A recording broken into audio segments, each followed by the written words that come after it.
Il fallait du temps pour pouvoir organiser les choses, il fallait du temps pour la réflexion, il fallait du temps pour aussi que les collectivités puissent avoir confiance en une équipe, en une commune qui a envie d'avancer, qui a envie de changer. Nous pouvons effectivement faire un bilan de notre activité, de nos actions, l'avancée de nos projets depuis notre arrivée en 2020. C'est vrai que nous n'avons pas été gâtés par la situation, puisque nous avons connu quand même, comme toutes les autres communes, certes, les autres communes de la Guadeloupe, nous avons eu 2 années avec la Covid, ça nous a perturbés, ça ne nous a pas permis d'avoir le temps nécessaire pour pouvoir mettre en place nos engagements, mais nous avons rattrapé notre retard et donc nous avons fait beaucoup, nous disons que nous avons fait beaucoup. Ça peut paraître pas forcément juste, mais ce matin encore, on a pu voir qu'une de nos premières actions, c'était à l'attention des pêcheurs. Nous avons réparé les étals des pêcheurs. Ça faisait longtemps que les étals nécessitaient réparation. Nous avons réglé le problème de fermeture de l'école à cause de manque d'eau. Nous avons installé des citernes d'eau. Nous avons donné aussi à la population, à nos aînés, des moyens pour pouvoir se déplacer et arriver dans un accès facile et sécurisé aux bâtiments publics. Nous avons fait l'éclairage public, nous avons fait beaucoup d'actions qui avaient trait avec le confort et le cadre de vie de la population. C'était important pour nous. Ensuite, nous avons commencé, peut-être un petit peu tardivement certes, mais nous avons commencé aussi à revoir l'organisation de la mairie, puisque nous avons des personnels qui sont partis à la retraite, donc il était nécessaire de mettre en place aussi une réflexion pour savoir comment nous allions rendre ce service public obligatoire, puisque nous sommes les représentants de l'État au niveau de notre commune, comment nous allions pouvoir offrir le service nécessaire, le meilleur service aux administrés concernant le service de la mairie. Donc voilà, ce sont déjà des choses que nous avons faites. Et puis, à commencer dans cette période où nous avons voulu entreprendre les grands travaux qui étaient nécessaires, parce que ce sont des travaux qui relèvent de l'évidence. Tout le monde voit la difficulté que nous avons en matière de sécurité là où nous sommes, devant la mairie. Et nous n'avons pas de sécurité pour permettre aux usagers de l'être en sécurité. Nous n'avons pas de trottoir. Donc ce sont des engagements, ce sont des projets que nous avons affinés pour ensuite chercher les accompagnements pour pouvoir les réaliser. Aujourd'hui, c'est un jour, c'est un événement pour nous, puisque nous avons reçu le département pendant cette bonne journée, je dirais, puisqu'ils viennent de nous quitter, cette bonne journée de travail, de présentation de tous nos projets qui ont pu recevoir l'aval, l'accompagnement de la collectivité départementale pour pouvoir être réalisés dans le temps qui nous reste. Alors on sait très bien que les 15-16 mois qui nous restent vont passer très vite, mais l'essentiel c'est que nous puissions arriver à ce que les projets soient aboutis et que nous puissions ensuite faire une continuité dans ces travaux-là pour pouvoir les réaliser au profit des administrés du Vieux-Fort. Je le rappelle que nous avons été élus, et le maire particulièrement, pour être au service de sa population. Ça, je le fais et j'essaie de l'être le plus possible. C'est une situation qui n'est pas facile parce qu'il y a beaucoup d'engagements à respecter, il y a beaucoup de difficultés à réaliser ce qu'on a envie de faire, mais nous ne nous décourageons pas. Et c'est la raison pour laquelle cet événement-là, la signature de contrat de pays avec le département, nous donne encore plus de motivation et nous demande encore plus d'implication pour pouvoir réaliser les projets que nous avons pris, les engagements que nous avons pris dans ce cadre-là. Nous avons été élus avec cette demande, cette signification, cette orientation de notre projet qui est celui du changement.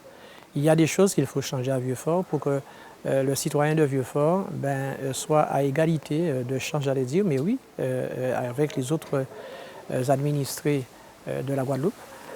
Les équipements publics, il est intéressant qu'on puisse offrir à la population, non pas céder à leurs demandes, non pas répondre à leurs demandes, mais leur offrir aussi des équipements publics, un niveau d'équipement public.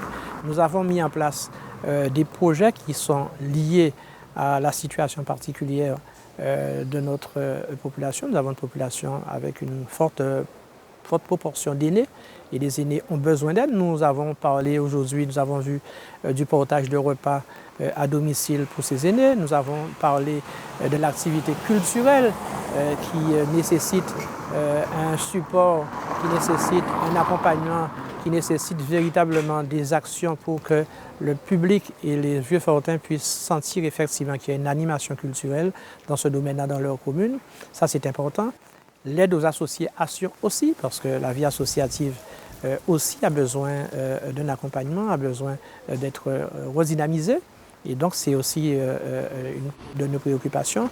Nous avons, alors c'est très récent, l'école, la nouvelle école dont le fonctionnement requiert des dispositions qui sont nouvelles, des dispositions qui sont liées à nos obligations en termes de sécurité, en termes de conditions meilleures pour l'activité d'apprentissage.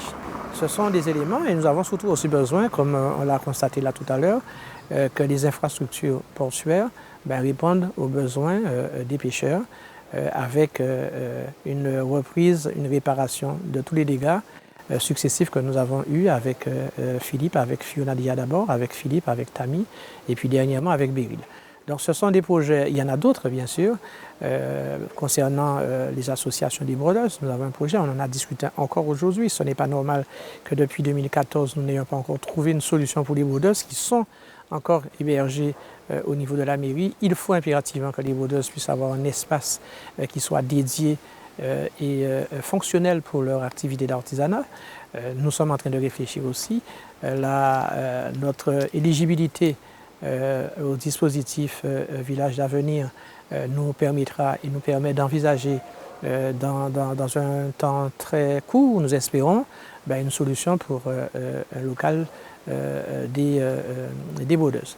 Donc autant d'activités que nous souhaitons effectivement voir une solution à apporter aux difficultés qu'elles rencontrent pour que notre engagement et nos engagements, nos projets, je ne parle pas de promesses, mais tout ce que nous avons donné, tout ce que nous avons proposé à la population puisse être mis en œuvre, au moins déjà sur le papier et ensuite après pour la réalisation concrète. Un petit mot pour vos administrés, monsieur le maire. Nous leur disons que nous comprenons leur impatience, c'est vrai. C'est vrai que nous avions promis des choses. On ne les verra pas forcément arriver, ça le sera dans le cadre de ce contrat de pays. Donc un peu de patience, un peu de tolérance et surtout une réflexion objective sur comment nous avons trouvé la commune quand nous l'avons prise en 2020 et ce que nous avons amené, ce qui a changé. C'est pas fini, on le sait, il y a beaucoup de choses à faire. Mais on ne peut pas dire que cette nouvelle municipalité qui a été en place n'a pas pris en compte leurs considérations, n'a pas pris en compte leurs préoccupations et n'essaye pas en tout cas. Aujourd'hui, c'est la preuve que nous essayons puisque tout ce que nous voulons réaliser, nous l'avons déjà condensé dans un projet, le contrat de pays, accompagné par une collectivité départementale. Et là encore, je dis que les collectivités doivent nous assister, nous les communes, surtout les communes de notre taille, en termes d'ingénierie pour que nous puissions répondre donc aux besoins et aux attentes de notre population. Ça se fera, qu'ils en soient conscients, notre détermination, notre motivation est là, les élus sont là pour être à leur service, ils peuvent compter sur nous et ensuite les choses vont vraiment commencer à se réaliser.